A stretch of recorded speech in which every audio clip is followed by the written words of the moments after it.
Joe Green wouldn't just be outmatched in 2026, he'd be completely erased from the game plan. We've spent decades romanticizing the 1970s Pittsburgh Steelers and that legendary steel curtain, but it's time for a reality check. The physicality of the past is a myth that modern sports science has thoroughly debunked, and the athletes of today would make those Hall of Famers look like they're playing in slow motion. In 1975, the average offensive lineman for the Pittsburgh Steelers tipped the scales at a mere 255 pounds. That's not a tackle by today's standards. That's a modern-day slot receiver or a lean linebacker. If you put Joe Green at his peak weight of 275 pounds up against a mountain like Trent Williams, who weighs 320 pounds and moves with the twitchy agility of a basketball guard, the mean one is getting shoved 5 yards off the ball on every single snap. The gap isn't just about size, it's a biological revolution. Take a look at Jack Lambert. The most terrifying man in football in 1976 was a middle linebacker stalking the field at 220 pounds. In the 2026 NFL, 220 pounds is the exact size of a physical wideout like A.J. Brown. You're telling me a 220-pound linebacker is going to solo tackle a 250-pound tight end running a 4.4-second 40-yard dash? It's not happening.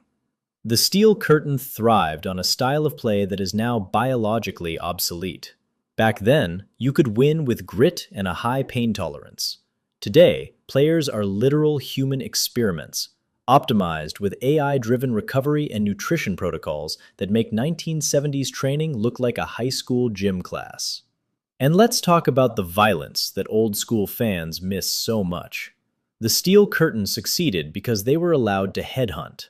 In 1978, the league had to pass the Mel Blount rule because Mel Blount was essentially mugging receivers at the line of scrimmage. If you take away that era of legalized assault, which you have to in 2026, the legendary Steelers secondary is dead on arrival. You put a 1970s cornerback in a no-contact environment against someone with Tyreek Hill's 4.29 speed, it's a touchdown on every single drive. Mel Blount was a physical freak at 6 feet 3 inches, but he never had to chase a human being moving at 23 miles per hour in a league where you can't even touch the jersey. The timing of the game has shifted into a different dimension. In the 70s, a quarterback like Terry Bradshaw could take his time and scan the field. Today, the ball is out of the hand in an average of 2.3 seconds. The Steel Curtain's pass rush, including L.C. Greenwood, Dwight White, and Ernie Holmes, was designed to hunt stationary targets. They never had to deal with the RPO, the lightning-fast release of a Patrick Mahomes, or the sheer ground speed of a modern dual-threat quarterback. If they couldn't land those devastating highlight reel hits that would get a player banned for life today, they would be gassed by the second quarter. We are talking about 50 years of evolution. In 1974, the Pittsburgh Steelers were the pinnacle of human performance, but the 2026 athlete is stronger, faster, and more explosive in every measurable category.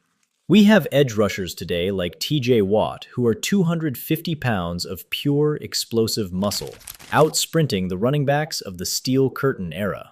The physicality argument falls apart when you realize a modern hit, measured by G-force and closing velocity, is actually more violent than anything seen in the 70s, simply because the bodies moving are so much larger and faster. The Steel Curtain didn't just lose their edge, they lost the arms race. You can't stop a 21st century offense with 20th century biology. It isn't a fair fight, it's a total demolition.